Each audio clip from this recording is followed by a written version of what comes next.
Have you ever found yourself feeling really hungry? You go into the kitchen, but there's nothing in the cupboard or in the fridge. Try as you might, you can't find anything to eat. And then you look down at your fingers, those little sausages that sit on the end of your hand, and they suddenly appear so delicious. You've definitely heard somewhere that you can just bite your fingers off, like a carrot. So why not give it a try? How bad could it truly be?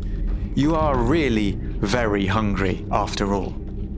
Well, maybe you should think twice about trying to bite your fingers off. It may not be a very good idea, and not necessarily for the reasons you might think. So, why is that? It turns out your fingers might be a bit more resistant than you thought.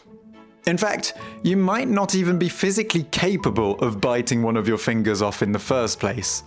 This is a reality which rather ruins the ending, or at least one of the many endings, of The Lord of the Rings, if you ask me. I know, who would have thought? It turns out Tolkien's story is really quite unrealistic. Anyway, we know fingers are quite resistant because of a study conducted by German researchers at the Ilmenau University of Technology in 2012. Before you ask, they were studying human fingers specifically in the aim of making electric car windows safer, not just for the fun of it. They used 109 volunteers and 20 cadavers to test the pain threshold and physical limitations of fingers, mainly by reproducing finger jamming situations in real life. I know, it sounds fun. So let's start with the pain. How much pain can we tolerate in our fingers? Well, on average, about 35 newtons of force on our little finger is as much as we can take, whilst our indexes can withstand a little bit more, up to 42 newtons of force. But that's just pain, you might say. Maybe you're really tough and pain isn't a limitation for you. How much force would be required to fracture the bone of one of your fingers?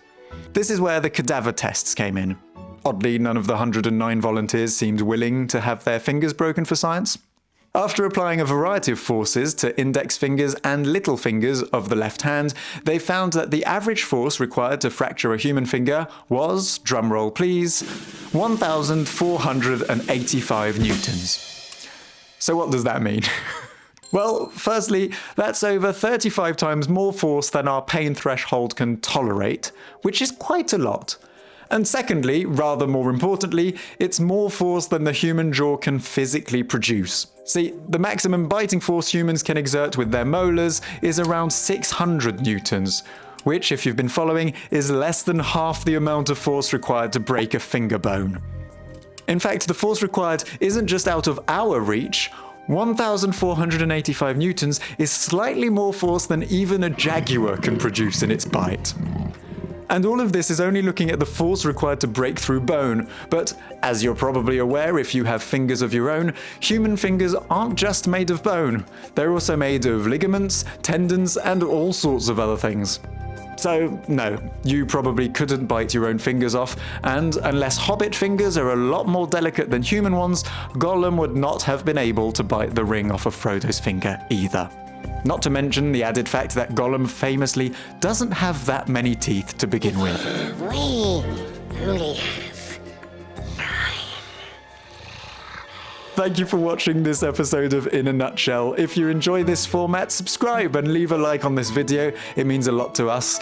All of the research for this podcast was conducted by Juliette Portala. You can find all episodes of both this series and full Why Is That episodes on wrnc.eu, as well as on our YouTube channel.